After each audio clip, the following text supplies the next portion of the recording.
Magluluto nga ako ng sinigang dito kasi ito nga yung isa sa paboritong ulam ni Maui. Ano, tara? Nilagyan ko na nga ng mantika at sinunod ko na nga itong sibuyas. Mostly kapag nagigisa ako, inuuna ko nga talaga ang sibuyas dyan and then sinusunod ko nga ang bawang. Pag nagluluto nga ako ng sigang, pati na nga rin tinola, gusto ko nga maraming luya. Masarap nga ako ang luya, ay hiwa ay pino. After nga ng luya, nilagay ko na nga itong kamatis para sa ating sinigang. Asangkutsahin na nga lang muna natin itong mga nilagay nating mga ingredients and then isusunod ko na nga rin itong baboy. Ang gusto nga namin sa sinigang na baboy yung may taba-taba. Kaya paglagay natin, lulutuin lang natin ng kaunti and then lalagyan na nga natin to ng pampalasa tulad na nga lang ng patis, pati na nga rin asin. Habang sinasangkutsa nga natin ito, bukod sa patis, pati na nga rin asin, nilagyan ko na nga rin ito ng paminta. Mas maraming paminta habang ginigisa mas masarap nga at manunuot nga yung lasa. Haluin ko nga lang ng kaunti and then tatakpan na nga rin natin ito para unti-unti na ngang maluluto.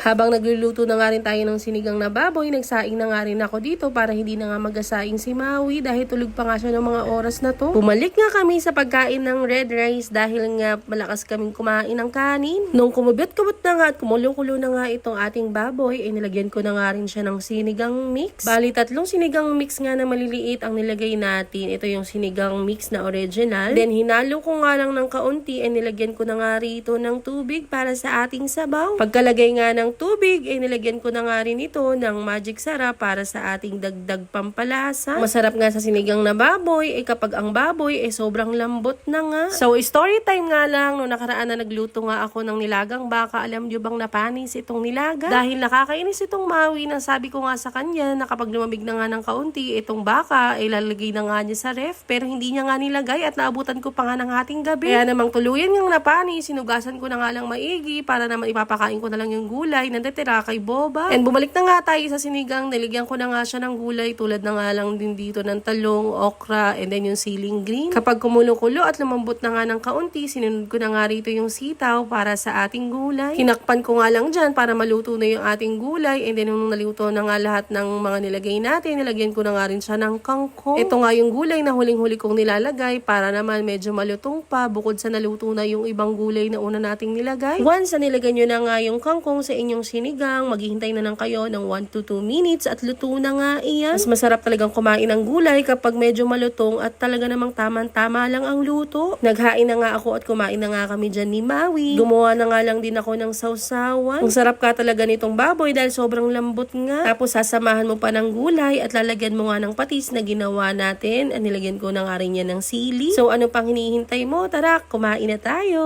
Bye!